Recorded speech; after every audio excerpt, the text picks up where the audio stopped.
Simius, che finanzia sostanzialmente sia gli aspetti legati alle analisi, alle ricerche, sia fisicamente il sostentamento degli archeologi che lavorano qua sul sito. Quindi dal 2017 a oggi, con una piccola interruzione nel 2020-2021, dove abbiamo potuto lavorare solo sui materiali, anche per, ricorderete, l'emergenza del Covid, siamo a un buon numero di campagne di scavo, ma considerando che annualmente scaviamo poi alla fine circa un mese, siamo comunque ancora sotto i 12 mesi continuativi di scavo. Eppure, per chi ricorda il sito di Cucuredus, come venne lasciato dopo le prime indagini negli anni '80, pian piano sta cambiando volto e soprattutto stiamo noi acquisendo molte più informazioni su questo sito. Poi ritornerò sui ringraziamenti anche un po' più avanti. Ci troviamo in un punto strategico della Sardegna, l'abbiamo detto tante volte. Premetto che mi dispiace per qualcuno che forse vedrà qualche contenuto reiterato, però ho piacere anche a far vedere, non approfondendo esattamente tutto, però anche qual è stato il progresso delle ricerche in questo settore, perché abbiamo iniziato, come dicevo, dal 2016, soprattutto attraverso lo studio delle risultanze che provenivano dalle prime ricerche degli anni '80. Quindi tutti voi sapete un po' qual è la storia del sito, quindi questo sbancamento avvenuto con mezzi meccanici, quindi con le ruspe tra la fine degli anni 60 e gli inizi degli anni 70, a cui fece seguito un primo intervento della soprintendenza con Ferruccio Barreca, grande soprintendente della Sardegna, fino al 1986, e con l'archeologa Luisanna Marras. Questi primi studi portarono all'attenzione del mondo scientifico il sito di Cucuredus,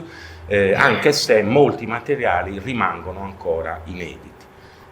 Quindi vennero raccolti molti più materiali di poi quelli che furono effettivamente pubblicati, ma questo è normale, ce ne stiamo accorgendo, se ne stanno accorgendo anche le ragazze e i ragazzi che stanno partecipando allo scavo, perché si tratta di un sito molto ricco, come vedrete, con stratificazioni veramente molto dense, anche proprio di materiali, soprattutto ceramici, che rappresentavano proprio l'oggetto quotidiano. Quindi noi abbiamo iniziato e portato anche già abbastanza avanti lo studio sulla documentazione pregressa degli scavi degli anni '80, non posso ripetere tante cose, ricordo solo che uno degli elementi più interessanti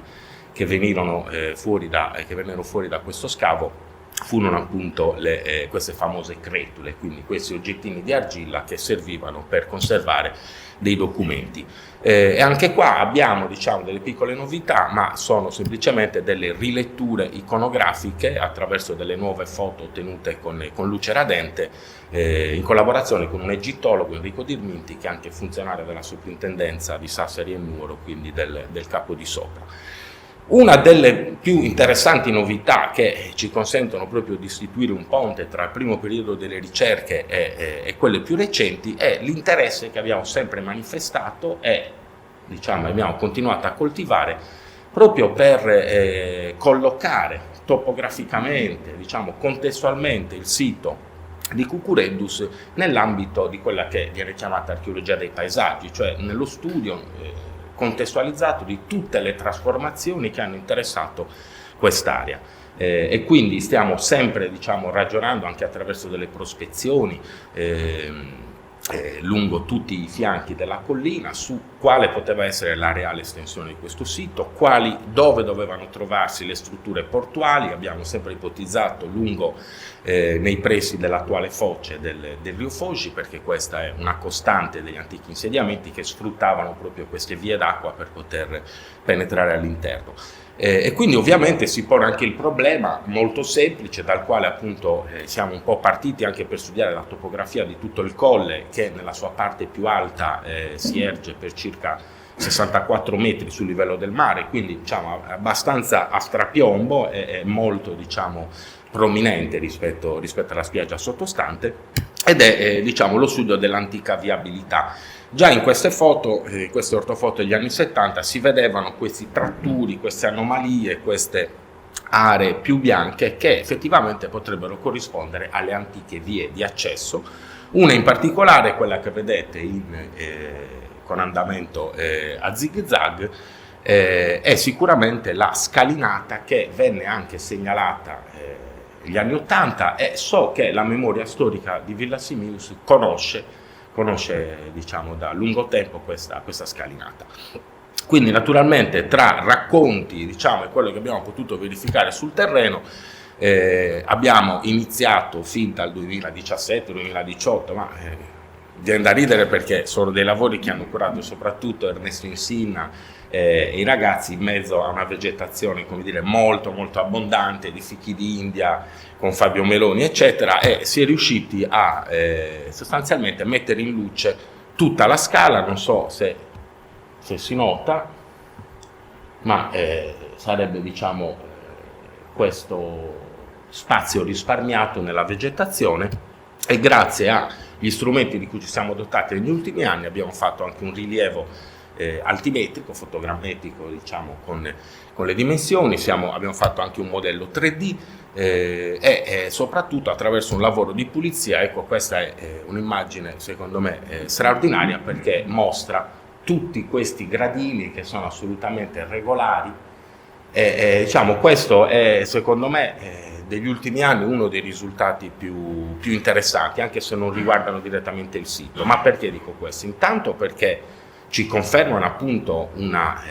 collocazione nel territorio, una posizione dominante che domina effettivamente perché è in contatto col territorio circostante. Ci pone ulteriori domande perché dobbiamo ragionare ovviamente anche su quali erano gli ingressi carrai, quindi dove era possibile entrare nell'insediamento attraverso, diciamo, dei carri, perché queste sono delle scalinate pedonali sostanzialmente. In secondo luogo ci danno la possibilità di ragionare anche sul fatto che queste scale non erano assolutamente isolate, perché ci sono grosse tracce di strutture sia a destra che a sinistra di questa scalinata, con anche dei materiali ceramici che giacciono un po' nella superficie. Quindi sicuramente questo è uno dei primi indizi, uno dei risultati più interessanti di questa campagna di scavo. Qua vedete la messa in pianta generale tra la collina di Cucureddu e appunto la scalinata che raggiunge praticamente la spiaggia sottostante, e che ci dà già un'idea dell'estensione, quindi molto più ampia di quella che pensavamo in origine, anche se devo dire che le prime prospezioni degli anni '80 avevano già segnalato la presenza di materiali di epoca arcaica lungo praticamente tutte le pendici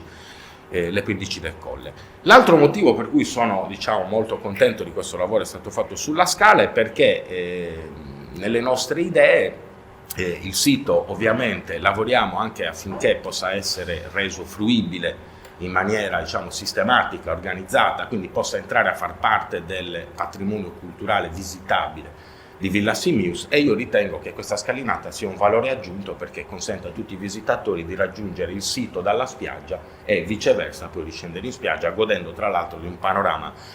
straordinario. Da questo punto di vista mi piace anche ricordare che sono passati solo pochi anni da quando abbiamo, oltre che diciamo, messo in sicurezza la strada, la recinzione del sito,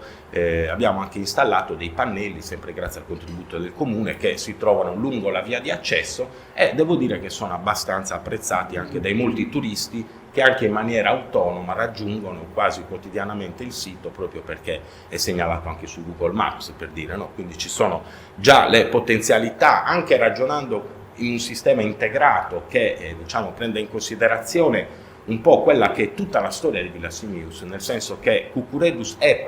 una parte molto importante della storia di Villa Simius, ma che ha precedenti in epoca pre-nuragica, nuragica, pensate alla tomba di giganti, ai nuraghi Cucureddu, e anche lungo tutta l'epoca romana sulla quale appunto c'è stato anche un progetto, una bellissima tesi da parte dell'Università di Cagliari, periodo sul quale anche noi abbiamo lavorato. Vi farò vedere anche oggi delle novità. Quindi idealmente Cucureddu poi si riconnette alle testimonianze romane del territorio, in particolare Santa Maria, dove c'è anche un legame diretto, e poi lo vedremo. Sempre a livello un po' di lavori generali, topografici eccetera, ricordo che abbiamo operato anche delle prospezioni geomagnetiche, geofisiche, e delle prospezioni con drone equipaggiato con camera termica, per studiare un po' la presenza di eventuali anomalie tanto nella spiaggia sottostante, dove già la foce del fiume mostra un andamento assolutamente irregolare che diciamo denota comunque degli interventi di natura antropica, e poi anche sulla sommità del monte. Devo dire che si tratta comunque di ricerche che possono solo coadiuvare poi lo scavo sul campo, perché effettivamente non sono risolutive da sole, ma hanno consentito di individuare alcune anomalie nei pressi della spiaggia, come ad esempio questa singola struttura circolare che vedete qua indicata nel pallino giallo. Siamo diciamo più o meno all'uscita del settore balneare del Cormoran, dell'Hotel Cormoran, ma che è impossibile da datare, non sappiamo, potrebbe essere anche di epoca molto recente, perché è unica e molto regolare. Viceversa, l'immagine generale che abbiamo avuto tramite il drone con camera termica, che ricordo per chi non lo sapesse, sostanzialmente registra le minime variazioni di temperatura in determinati momenti del giorno, poiché elementi geologici diversi trattengono o rilasciano il calore in maniera differenziata. Quindi laddove noi abbiamo un terreno completamente terroso, sabbioso, e al di sotto vi è una struttura muraria con pietre diciamo granitiche, ovviamente il granito trattiene il calore molto più a lungo, e quindi questa macchia di calore ci dà ovviamente delle immagini che devono essere poi interpretate. Qua siamo di fronte a uno dei probabili delle paleofoci del Rio Foggia, appunto prima che la sabbia raggiungesse le dimensioni attuali. Sempre grazie a Ernesto Insinna abbiamo iniziato anche un lavoro con l'utilizzo della tecnologia LiDAR, quindi una tecnologia laser che analizza diciamo, il territorio escludendo la vegetazione e quindi mettendo in luce quelli che possono essere dei rilievi anche collegati ad anomalie antropiche, ma anche in questo caso diciamo, sono comunque delle immagini utili di supporto a quello che realmente è poi l'impegno che abbiamo posto, e cioè quello dello scavo. Uno scavo che, come detto, è iniziato nel 2017 in maniera non direi in sordina, ma più che altro rispettosa proprio del sito, in quanto abbiamo concentrato i primi anni di scavo nella ripulitura proprio dei vani che furono interessati dalle indagini degli anni '80, per completarne l'esplorazione, capire fino a che punto erano arrivati gli archeologi e iniziare a ragionare sull'estensione di un sito che assolutamente non poteva essere ridotto a quei 3-4 vani che furono messi parzialmente in luce durante scavi degli anni '80. Quindi anche in questo caso questi primi interventi di scavo furono risolutivi, perché confermarono la sequenza stratigrafica che era stata acclarata proprio con le prime ricerche, di cui poi vi dirò più nel dettaglio, e soprattutto grazie, devo dire, all'impegno di molti, anche diciamo appunto cittadini di Villa Simius, siamo riusciti a operare una prima ripulitura che ci aveva consentito di vedere questo imponente muro, di cui ovviamente potevamo seguire i filari, ma non sospettavamo che avesse anche questa monumentalità. Ovviamente anche questa parte di crollo, vedete tutte le pietre crollate, è certamente da indagare, da scavare, ma servono dei mezzi, anche dei mezzi meccanici, perché parliamo di pietre molto molto pesanti. Una svolta nelle ricerche fu diciamo sicuramente il 2019, gli scavi del 2019, perché delle piogge avevano diciamo, lasciato intravedere attraverso un'azione di erosione, cioè furono delle piogge molto copiose in quegli anni, il fatto che potevano esistere altre stratificazioni anche nell'area che diciamo non sospettavamo, perché sembrava di camminare su un livello quasi di roccia con poco interro, nell'area attualmente utilizzata per l'accesso al sito e che ancora oggi noi utilizziamo. Quindi lo scavo in questo settore ci permise di appurare che sostanzialmente ci trovavamo di fronte a un insediamento molto più ampio e che copriva anche il lato sud-orientale rispetto a quello occidentale che era stato indagato negli anni '80, con una stratificazione semplice ma al tempo stesso complessa, che riguarda diciamo, una prima sistemazione dell'area, quindi con lo spianamento della roccia, la costruzione di questi vani. Un incendio poi mette definitivamente fine a questo insediamento intorno alla metà del VI secolo. Segue una fase di oblio, di abbandono totale per circa 2-3 secoli, e poi nella tarda epoca punica, ellenistica, romano-repubblicana, fino a tutto praticamente, o quasi tutto, il periodo dell'impero romano, il sito continua a essere frequentato. Cosa avviene però a livello stratigrafico? Che sia i lavori delle ruspe sostanzialmente hanno spazzato via quelle che erano le strutture di epoca romana, lasciando solo dei materiali in superficie, ma né le ruspe né gli interventi edilizi di epoca romana hanno, almeno dove abbiamo scavato noi, mai intaccato il livello di crollo di queste abitazioni di epoca arcaica. Quindi il livello fenicio si può dire completamente sigillato. Quindi, detto questo, ovviamente la stratificazione generale è abbastanza semplice, diventa complesso perché tutti questi vani sono stati abbandonati in fretta e furia e quindi conservano all'interno tutti gli oggetti con tutte le dinamiche di crollo e quindi, come sa bene chi ha scavato nel sito, occorre ovviamente muoversi veramente in mezzo a un ammasso di stoviglie, di ceramiche, di tutti quelli che erano gli oggetti quotidiani che noi ritroviamo costantemente quasi integri o quasi integralmente ricostruibili, naturalmente. Quindi potete immaginare qual è ovviamente l'importanza di avere una visione contestuale. Non posso ovviamente entrare nel dettaglio perché a parte che gli studi sono sempre in corso, ma soprattutto sarebbero veramente infinite le cose da raccontare anche di dettaglio sulla cultura materiale. Pensate ad esempio che qua abbiamo stesse forme utilizzate contemporaneamente, forme da cucina sia tornite che d'impasto, che spesso potevano essere considerate come produzioni, diciamo, parallele, no? Mentre noi le ritroviamo utilizzate all'interno delle stesse cucine, all'interno degli stessi ambienti domestici. E la cultura materiale, lo vedremo, ha un che di particolare, nel senso che la maggior parte degli oggetti sono di tipo fenicio, però troviamo anche delle forme che si richiamano alla tradizione sarda della precedente epoca nuragica, quindi del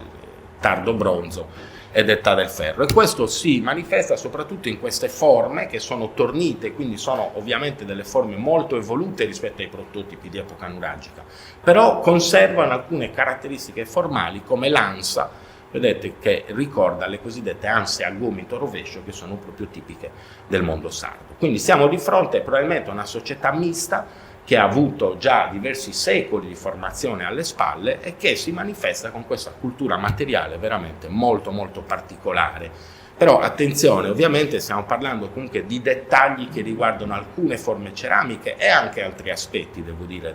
della cultura materiale, però non dimentichiamoci che, diciamo, la stragrande maggioranza degli oggetti, la cultura materiale, a parte questi indizi, rientra pienamente in quella che noi consideriamo la cultura materiale fenicia, che è diversa da quella nuragica e non costituisce l'evoluzione di una cultura materiale nuragica, perché ha i suoi confronti, ha i suoi prototipi che sono diversi da quelli nuragici. Sono dei bacini, dei piatti, delle coppe carenate, dei tripodi, delle lucerne a conchiglia, che trovano i loro confronti nel patrimonio fenicio di Oriente. A queste però, appunto, come dicevo, si aggiungono, vedete, queste forme, queste grandi anfore che ricordano i vasi a collo di epoca nuragica. Quindi siamo proprio di fronte a una cultura materiale che somma insieme questi due filoni culturali. Quindi questo è estremamente interessante per comprendere anche qual è la genesi di questo insediamento, da chi è stato fondato, no? I insediamenti non nascono come funghi, diciamo, non nascono in maniera spontanea. C'è sempre una volontà politica, ci sono sempre degli interessi economici sui quali dobbiamo ancora per l'appunto indagare. La cultura materiale istituita dal sito, dicevo, è ricchissima, naturalmente lo studio va diciamo con i suoi ritmi perché occorre come sempre restaurare, quindi affidare ai restauratori professionisti il compito appunto di ricomporre questi oggetti in modo che da poterli poi anche fotografare, come vedete, e documentare graficamente. Vedete, anche in questo caso abbiamo una forma di tipo nuragico che è coperta da una coppa carenata con rivestimento in reslip, in vernice rosa, che invece è un oggetto tipico del mondo fenicio orientale. Come altrettanto dicasi per questi altri oggetti che ci parlano ovviamente anche di un'attività, direi quasi multifunzionale. Nei vani noi abbiamo trovato molte macine, ad esempio macine quindi per granaglie, Abbiamo trovato, lo vedremo anche durante la campagna di quest'anno, un grosso ciottolo di pietra ugualmente utilizzato per attività lavorative. Abbiamo tante anfore di produzione locale che quindi dovevano immagazzinare qualcosa che era prodotto nel territorio, quindi risorse sicuramente di tipo agropastorale, vino, ma anche abbiamo altri indizi. E naturalmente all'interno di questi vani si produceva, ma la gente anche viveva, consumava vino, probabilmente a giudicare da alcuni oggetti, vedete questo grande piedistallo colorato che è un bruciaprofumi, potevano svolgersi anche dei culti domestici all'interno di questi vani. Ulteriori novità provengono, come dicevo, appunto da tutto un lavoro di documentazione che stiamo facendo anche grazie alla collaborazione con Simone Armino. Attraverso dei sistemi appunto stiamo cercando di mappare, di conoscere sempre meglio tutto questo territorio, ma direi che appunto la novità più grande viene dall'aggiornamento costante della planimetria, cioè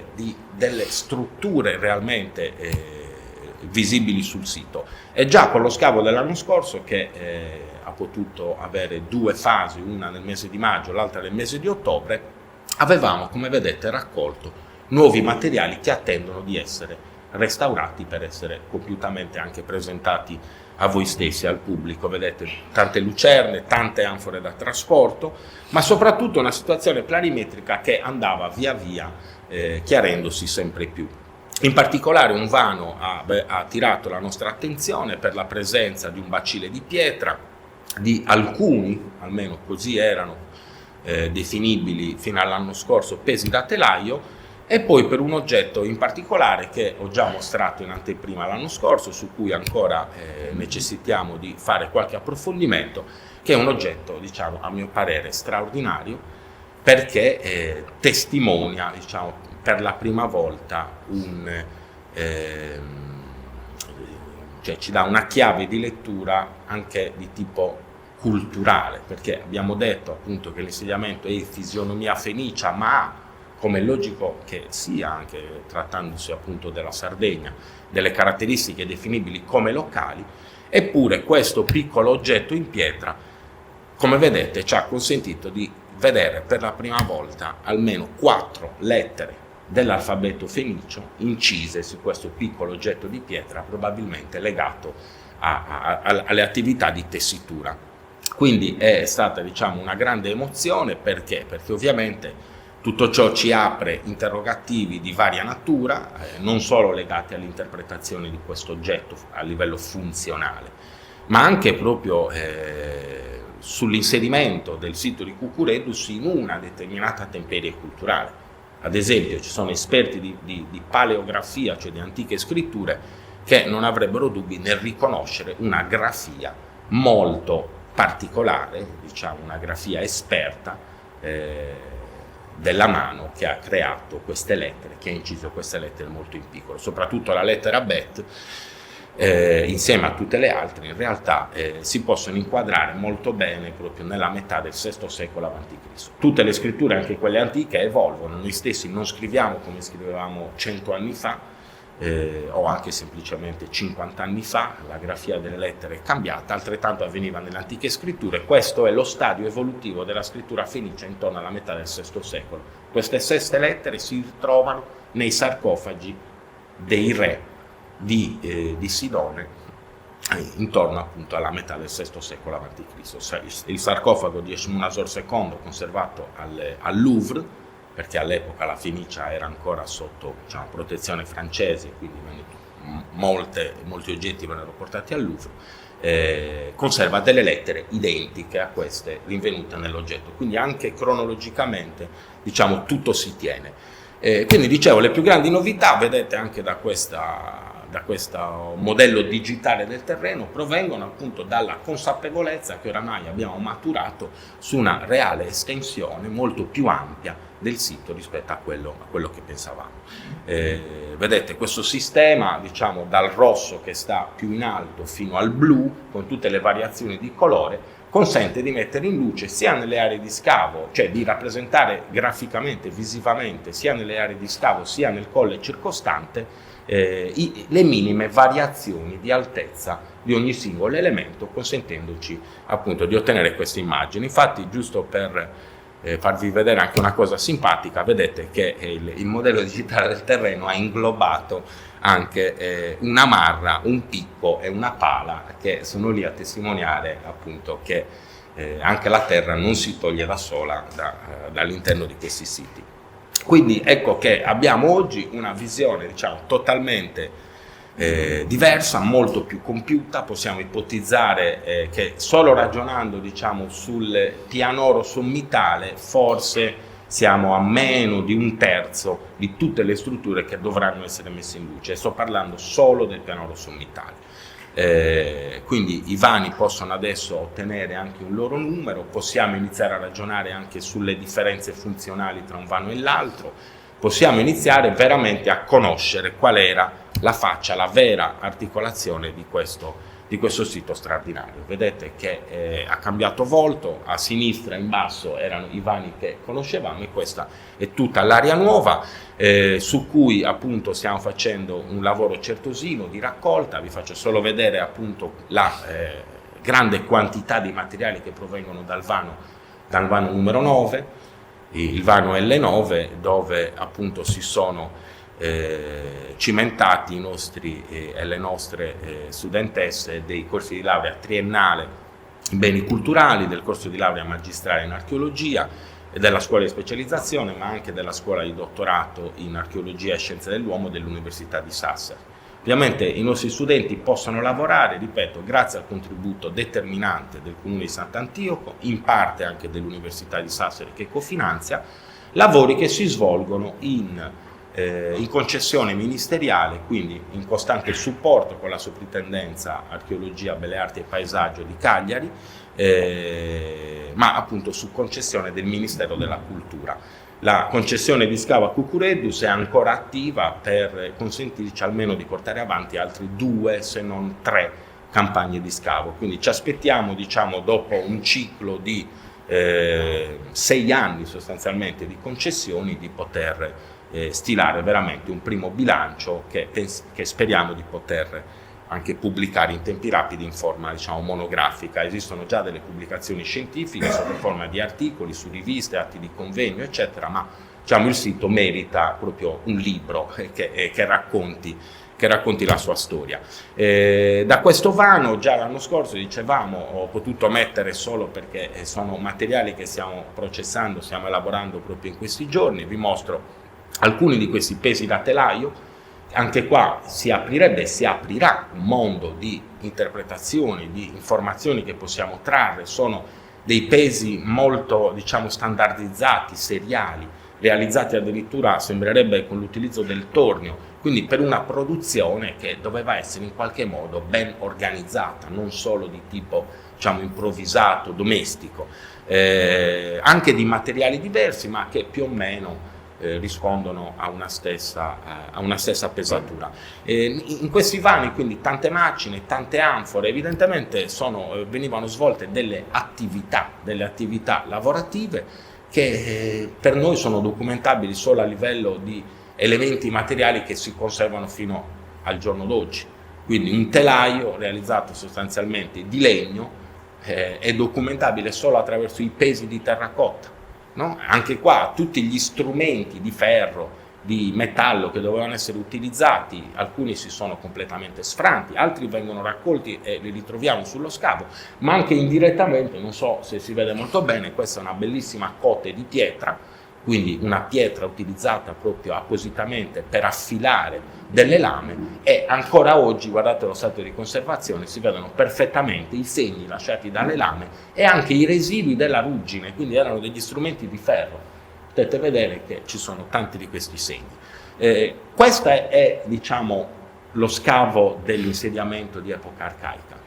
Come sempre, anche se sono documentati solo a livello di materiali che stanno negli strati di terra più superficiali, anche le fasi di epoca romana le abbiamo analizzate, le stiamo studiando nel dettaglio, soprattutto grazie a Ernesto Insinna, e ho piacere a mostrarvi, sulle tante che abbiamo trovato quest'anno, alcune delle nuove monete monete di epoca romana che si rinvengono negli strati più superficiali del colle, semplicemente per mostrarvi che hanno uno stato di conservazione straordinario, che quindi ci consente in molti casi di datarle anche all'anno esatto o al decennio in relazione appunto alla loro emissione. Queste che vedete in particolare sono monete di Costantino. In basso a sinistra abbiamo la rappresentazione di una porta di un accampamento militare, mentre la moneta a destra è straordinaria anche per appunto dare un volto in qualche modo a questo nuovo potere politico che investe poi la Sardegna a partire dall'era volgare, dal primo millennio d.C. In alto con testa, diciamo, con elmo e dicitura Urbs Roma, e in basso a destra potete vedere, anche se sembra più una volpe, però è una lupa che allatta i famosi gemelli fondatori di Roma. Anche questa è una moneta di epoca costantiniana, però appunto la trovo veramente molto indicativa, ma è solo 1, 2, 3, 10 nuove monete che si aggiungono a un patrimonio che già qua al museo è ricchissimo, ma che abbiamo potuto incrementare anche negli anni scorsi. La più antica al momento è questa moneta riferibile ad Agrippa del I secolo a.C., ma sono documentati veramente tantissimi imperatori che a loro volta sono rappresentativi di una fase di utilizzo del sito di Cucuredus come santuario. In questo caso siamo veramente di fronte a un santuario, perché queste monete sono molto probabilmente delle offerte che venivano lasciate nel sito insieme ad altri oggetti, terrecotte eccetera, perché sono veramente tante. E secondo lo studio che abbiamo fatto insieme a Ernesto Insinna possiamo anche, attraverso solo la cultura materiale, disegnare la storia dell'epoca romana di Cucuredus, quindi dopo l'abbandono di quello che avete visto dell'insediamento arcaico, per cui abbiamo individuato diverse fasi che iniziano più o meno nel III secolo a.C., proseguono la loro crescita per raggiungere l'apice delle testimonianze che collochiamo, come vedete, tra il primo e il secondo secolo d.C., dopodiché tra il terzo e il IV secolo d.C. anche Cucuredus termina, diciamo, definitivamente la sua storia. Ma nessun sito termina definitivamente la sua storia, perché noi abbiamo trovato anche oggetti di epoca moderna, e perché anche quando, diciamo, gli abitanti di Villa Sannunzio ci raccontavano, no, di salire sul sito eccetera, anche quello fa parte della storia del sito. Lo stesso intervento delle ruspe, per quanto sia stata un'opera distruttiva, fa parte della storia del sito. Storia del sito che termina, diciamo, a livello strutturale, ma che continua nel territorio, perché la statua che vedete a destra, secondo l'interpretazione di Alessandra La Fragola, rappresenterebbe proprio la dea di origine greca, poi accolta nel mondo romano, Igea, cioè la dea della salute. E quindi ecco che potremmo proprio ricollegare a questa divinità tutti gli oggetti, gli ex voto in forma di seni, di mani, di piedi, di gambe, eccetera, che abbiamo trovato noi e che sono molto ben noti per quanto riguarda il sito. Quindi la gente sicuramente saliva, vi era un luogo di culto, saliva per chiedere la grazia. Poi ovviamente anche il mondo romano incorpora il cristianesimo, e questo può essere il motivo per cui questa statua è stata utilizzata, come sapete, come statua della Vergine nella chiesa di Santa Maria, però è una statua appunto di epoca romana. Quindi vedete che la storia si tiene, è tutto un continuum, se vogliamo, naturalmente con degli alti, dei bassi, eccetera. Quello che possiamo dire a livello, diciamo, non spaventatevi se vedete questi grafici, questa è l'elaborazione di un matrix, cioè ogni elemento che noi togliamo dal terreno fa parte di una cosiddetta unità stratigrafica che è in relazione con tutte le altre unità stratigrafiche di terreno che le stanno sopra, sotto, a fianco, eccetera. E tutto ciò aiuta, diciamo, in maniera, come dire, più oggettiva possibile a capire le varie fasi. E quello che abbiamo visto è appunto confermato, cioè la storia che vi racconto, ovvero una edificazione sulla roccia che avviene tra la fine del VII e gli inizi del VI secolo. L'insediamento fenicio-arcaico vive per circa mezzo secolo, circa 50 anni, un paio di generazioni, poi viene abbandonato, 3 secoli di iatto, e poi, diciamo, riprende la vita in epoca romana. Non voglio dilungarmi ovviamente, perché il tempo è già abbondantemente passato, e magari potranno esserci appunto delle domande o un piccolo dibattito tra noi ma ripeto, più si scava, più noi abbiamo delle nuove domande piuttosto che risposte, quindi, perché ovviamente va approfondito il periodo storico di riferimento per comprendere la nascita e soprattutto la fine, l'abbandono di questo sito. Le tracce di incendio che noi abbiamo individuato riguardano praticamente in maniera più o meno macroscopica tutto il pianoro sommitale, ma anche indirettamente il fatto di trovare tutti gli oggetti completamente abbandonati significa che il sito è stato abbandonato in fretta. Credo non si tratti di un incendio casuale, come pure può capitare, un incendio boschivo che sfugge al controllo, perché altrimenti non si spiegherebbe il perché il sito non sia stato riabitato immediatamente o quasi immediatamente. Significa che anche le persone che l'abitavano sono state costrette evidentemente a spostarsi, quindi è stata un'azione violenta. Abbiamo delle idee perché il contesto storico di riferimento di questo periodo ci consente di avanzarle, però ritengo che siano ancora abbastanza premature. Quello che mi interessa in chiusura anche sottolineare è che ovviamente con questa immagine noi uniamo il passato al presente, il passato di Cucuredius e di Villa Simius in generale, al presente, cioè dei nostri scavi, e al futuro, perché questa è la visita che abbiamo avuto, graditissima da parte delle bambine e dei bambini della quinta elementare, che hanno potuto appunto, direi proprio, toccare con mano la loro storia e penso anche appassionarsi alle ricerche, così come sono sicuro si sono veramente molto appassionati tutti i ragazzi che quest'anno hanno partecipato agli scavi. Li voglio nominare: Elena Azzu, Francesco Farruccio con la V, Nicola Cosmino, Marta Garau, Emanuela Del Rio, Chiara Mura, Alessio Giovanetti, Emiliano Morette, Ernesto Insinna, Giulia Esposito, Claudio Loi, con la speciale partecipazione oggi e anche nei giorni passati di Simone Armino, Federica Usai e anche Salvatore Ladinetti, un archeologo che è venuto oggi a trovarci. Quindi io spero di aver fatto un sunto generale, di avervi mostrato alcune delle novità, perché veramente ci stiamo lavorando, e vi ringrazio per l'attenzione e rimando tutti, se Dio vuole, al 2025. Grazie.